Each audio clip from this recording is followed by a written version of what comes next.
السلام عليكم ورحمة الله وبركاته. كلنتي وعنا ونكسن أخيارتين وحرن شرف ميديا 24 يا نقل السعودان مقالك وحنا ديرة كسارنا محوية هاي شرعي دوان سويدن كسوق حسبون هذا اللي حرير السفر هذا لبدي بشان أي برلمان كسويدن وأنسحية كاسي ولا دوريو إن لقى قرطقو يا لذا مركز الدلك هالجيو سيد نقول كقصب كأ دخان عيلسك وحيابها الله المالك برلمان كيا لقيجي ربورك qofkii ka baxaya ama qoysaska tigidhada u gooyihiin waxa dhici karta in su'aal la weydiiyo ama safarka laga joojiyo hadaba intaadan bixin u diyaar garow isla markaana ka warqab waayo waa muhiim in aan go'aanada wadanka u degsan ama wadamadan aan ku noolnahay aanu raacno waa tahay hadaba waxa ii suura gashay inaan wax ka weydiiyo macallin Cabdirasaaq Xuseen oo ah taaliyaasha ama macallimiinta dalkaasi Sweden iskuuladooda wax ka dhiga macalinka ayaa weydiiyay macallin ka waran marka ugu horeysa sidee ayay u saameynaysaa arrin wax ka dhiga dabcan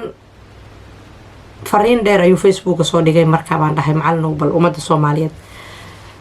dhageysiga ay ka jeceshay akhrinta balkaale aan ka wareystay waan kaaga mahadcelinayaa macallin wareysigiina wuxuu u dhacay sida tan su'aasha ugu horeysa macallinka weydiiyay waxay noqotay macallin ka waran sharciga dhawaan baarlamaanka Sweden ee uu ansixiyay la xiriira socdaalka tan sharcigan cusub oo dhawaan baarlamaanku ansixiyay وعليكم السلام ورحمة الله وبركاته ومهدسن تهي شرف ميديا هدي أنك جوابه سؤال شاء شرعيغا إيو أرهما كسابسن لابد بشا يا برلمانك سويدن وحو غاري شرعي كسابسن أرهما سفركا oo la xadidayo caruurta aan qaangaarka ahayn oo dalka dibadiisa loola dhoofayo sharcigaas afar qodob weeyaan dawladuna waxay sheegtay in ay ka walwal qabto in dhibaatooyin ilmahaas ay gaaraan waxa weeyaan ilmaha laga cabsanayo waliba gabdhaha ah in la soo gudo kuwa la doonayo ama looga cabsi qabo in guur lagu khasbo kuwa xerooyinka dhaqan celinta la geeyo iyo ilmaha khatar ugu jira inay argagixisada ay ku biiraan ilmaha noocaas ah ama qaybaha kamida lama dhoofi karo ayay baarlamaanku soo jeediyeen waana macnaha hay'adda arrimaha bulshada ee social shenisten ayaa soo gudbin doonta walwalka arrimaha ku saabsan una soo gudbin doonta booliiska iyaga ayaana markii garoomada laga dhoofayo hubin ku sameynaya ama control ku sameynaya in caruurtaas ay dhoofi karaan waa tahay caruurta ka yar 18 sano iyo waalidiinta arintan waa isaameynay haday ahaa lahayd in ciyaalkii dalkii la geeyo si waalidiintooda u soo bartaan caruur badan oo dalxiis ay u baxa ayaa naftirkooda si wanaagsan waalidkii intay u wataan ay soo celiyaan bal taasi ka waran qoysaska sidee u saameynaysaa macallin hadaba qoyska inta uusan dhoofin maxaa la gudboon hay'ad ula xiriiray ma jirtaa waxa dhici karta tigidho badan oo qaali ah inay goostaan maxaa dhici karaya saameynta uu yeelan karo hadaan eegno sharcigan saameyn buu yeelan karaa runtii adag ama saameyn dhib badan buu yeelan karaa marka hore waxa weeyaan dad tabaabushaysta oo dhoofaya oo airportka marka jooga in la yiraahdo maaragtay ma dhoofaysaan ama ilmihii qaybtood la celiyo dhib bay arrintaas ay keenaysaa marka waxa kale oo keenaysaa walwal waalidiintii iyo maaragta waalidiintii ay ka walwalaan waxay keenaysaa oo kale inkastoo sharcigu hadda mid guud yahay haddana waxay dhalin kartaa in dadka qaarkiis waliba dadka ajaanibta ay dareemaan iyaga in si gaar ah loo beegsanayo ilaa hadda lama sheegin meel laga eegi karo ama laga hubin karo qofku intaanu dhoofin in caruurtiisu qaybtan ka mid yihiin waa tahay macallin su'aasha xigta aan ku weydiinayo waxay tahay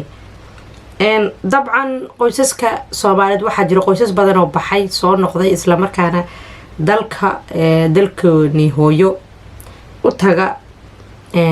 dhaqan barasho dad barasho ehel barasho dal tabyo iyo wixii la halmaala hadda sidee u saameynaysaa qoysaska isku mid ma aha qoysas badan ayaa waxaan aqaanaa sanad kasta baxa soona noqda qaar waxaa laga yaabaa inay iminka tigidhada u jiray haddii aan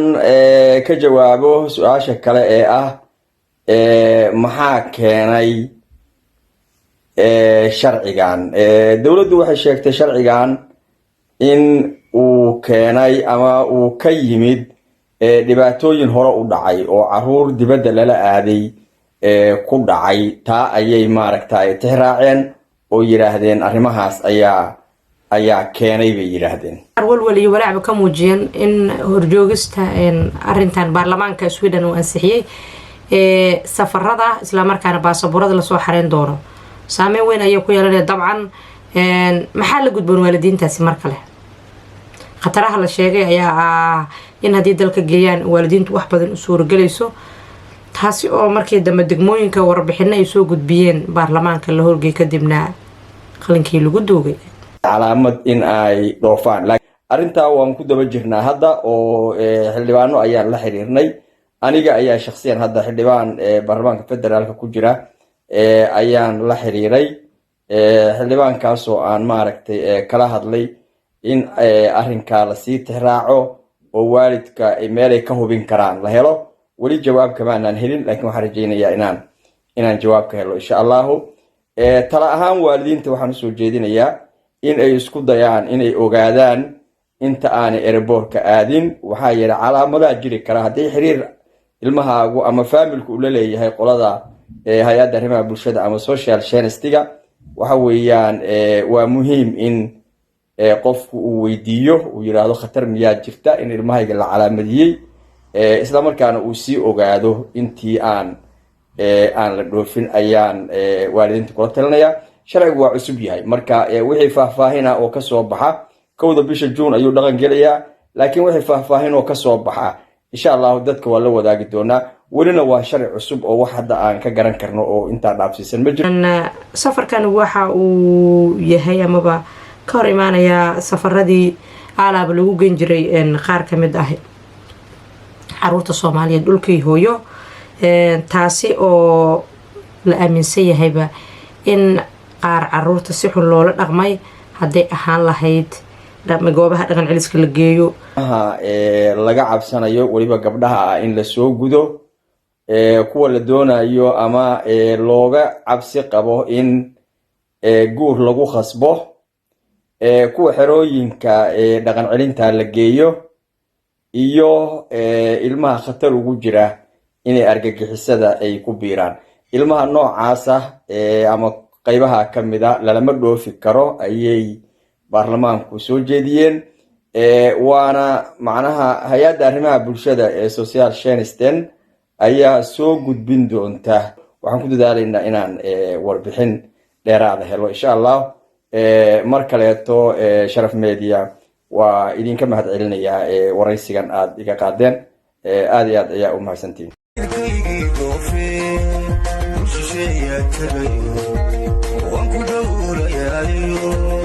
ولك نصيب يا دفق على الصلب